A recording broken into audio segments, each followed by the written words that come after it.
I think I'm ready to get it going, to get it started. You know, like I said, it's been a long time coming. You know, you've been researching it and looking into it for so long, and now I'm kind of tired of the waiting. The paperwork is done, the insurance is done, and so I'd almost rather let's get it. You know, let's get it started tomorrow if we could, but got a few more days. Wonder Woman, Wonder Woman. All the world's waiting for you and the power you possess. In your satin tights, fighting for your rights, and the old red, white, and blue.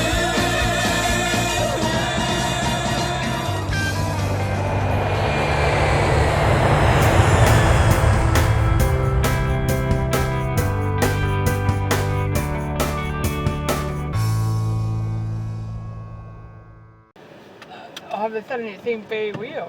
Yeah. This is really going to happen. What do you feel about it really happening?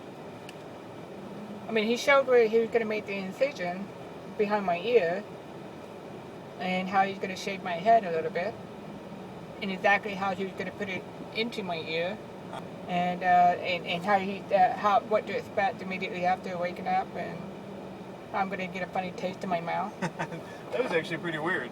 Who would have thought that? What did you think? I thought it was super informative. I thought he gave us a lot of good info. Technical aspects I think are fascinating because it's a tiny little wire going into a tiny little cochlear. He puts it in blind, like he says, and as they pull that wire out, it naturally curls to the shape of the cochlea as they push it in, because that's basically the way it was molded or what have you. I was a little worried when they did the one test on me in Germany, where they pretty much stuck a needle into my ear, and it really hurt. Yeah. I was afraid I was going to wake up with pain like that. What did he say you're going to wake up looking like? Yeah. Oh, my ear is going to be very cockeyed. It's going to be bending forward because it'll be so swollen back here. You'll have a bandage around your head. Yeah. Yeah, I'll have a bandage, but if I stay in the hospital, the next day when I leave, he'll take the band-aid off. It'll look like a headband all around. And then he's going to glue my ears shut, well, the incision behind my ear, and I can even take a shower if I want to. That's pretty cool. No stitches. Are you excited about it now, or are you scared about it now, or nervous, or worried, or... Both. Excited and scared. Uh-huh. But this has been years in the making. Yeah. I think you've been ready for this for a while. Yeah. Yeah.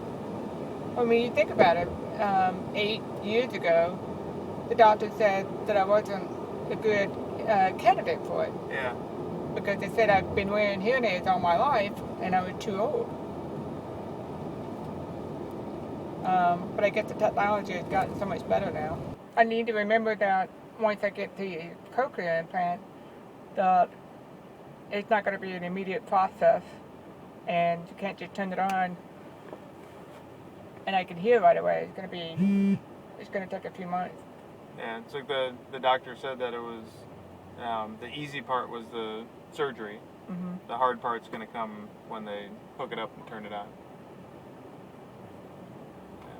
And then I have to do all this rehab and learn how to train my brain to listen to the cochlear. Now, what did he say that was going to look like as far as how often? I thought he said once a week. Well, before he said once or twice a week. And then he said that today, didn't he say there would be some things at home that I would have to do? Yeah. He said like a big hour once a week and then doing stuff at home. How often were they coming and was he calling it tuning it or? A fitting. Fitting. A fitting, yeah. He said they fit it. I'll have to come in every so often, and it's almost like changing a channel or adjusting it, adjusting the tuning. Yeah. And but actually, this cochlear implant will keep a record of everything I'm hearing. It will keep a record of the activity levels and everything. So it's supposed to help them be able to make adjustments better. It will be like as if they're opening one channel up and I have to get used to listening to the way that sounds. And then the next time they'll open up another channel, Yeah. and then I'll get used to listening to that. And what do you say about how long for the entire process? You said something about 6 months and 12 months. What was that about? 6 months. If I'm a good patient, and if I work hard and have a good attitude, it can take as little as 6 months. If it takes me a little bit longer, we're looking at a year. And he was calling that the 90% level? Yeah. Yeah. Where I don't think he meant that the hearing would be at 90%, Just but your understanding, your comfortableness, all that. and as far as the opening up the channels, it's almost just the aim of when you have a newborn baby or a year-old baby and you're introducing food for the first time. You introduce cereal for a little bit to make sure that the baby can handle it, get used to it, and then you introduce peas and strained peas and green beans or squash. And when you know there's no problem, they keep moving forward. It'll be the same thing. Yeah. The one thing I thought was interesting, what he was saying about checking it while you're still under. Yes, I didn't know they were going to do that. Yeah. So apparently they will, while I'm still under, and this is not fair, they will turn on the implant and check to make sure that everything's working accordingly. And check that your nerves responding to it, Uh-huh. and they also get their initial level from that of how much juice to be putting into it when they first turn it on and start fitting it. So I'd say crank it up. Wonderful mind.